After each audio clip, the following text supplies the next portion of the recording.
the first thing that people always ask me is like, listen, we've been writing for 6 weeks, we've been at this for 10 weeks, why are we talking about publishing? That's stupid. What is wrong with you? Why would you make us do that one? Well, the reason is, I think that's important to these ones, is that you do need to think about it for a couple reasons. Number one, you should know what's ahead. And I think the reason that that's important to know what's ahead is that it's going to help you understand and make decisions on it. You are doing something important, doing something hard, doing something challenging. So that's in some ways why we're going to have this book topic in that way, so you know what's ahead. Number two, one of the other big things that you'll learn about the publishing process, it really forces you into the fact that you will need to build an audience. And so the audience are the people who are going to buy this book, be part of the journey. I sometimes will tell people when they will ask me, is like, should I publish a book?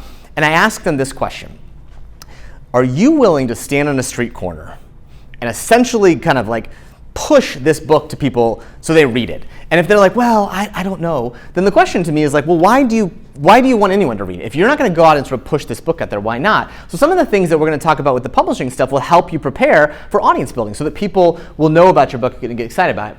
And the last thing, and this is an important one, I think that psychologically, if we don't sort of see an end game for us, if we don't see something can happen for our book in that way, oftentimes it can lead us to feel a little disheartened about where this whole thing goes. And so I want you all to know that there's a path forward to you to publish your book no matter what it is. Because when people hear the stats, 2% of people that start books ever finish, ever get published, that can feel disheartening and say, well, I wasn't going to get this published anyways, and so I might as well just quit. And so what I think is important to know is that there is clearly a path, and all of you are on pace to have a very great publishing experience because of it. So I want to talk about those things again, and maybe the biggest one here is that as you're feeling those moments of sort of doubt and frustration, just know, keep doing the good stuff, and good things will happen as a result of it.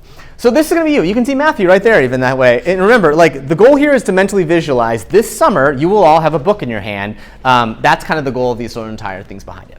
So your book is not just a book, right? The real piece behind this book is I want you to think of it slightly differently. Now, all of you guys have gone to college now, and you're thinking about this decision to go to college because it's going to open doors for you, career-wise. And the decision to go to college has been described as $1 million decision. If you go to college versus not, on average, you will earn at least $1 million more than had you not gone to college. That's the average status there. Same thing with publishing a book. The book today is actually described, what I just tell people as, is I want you to think about like college degree as a credential. It credentials you for things. The book serves as a new credential. And in fact, it's one of those credentials that, in fact, due to the sort of scarcity of it, it may actually be more powerful. So the book's going to open doors for you.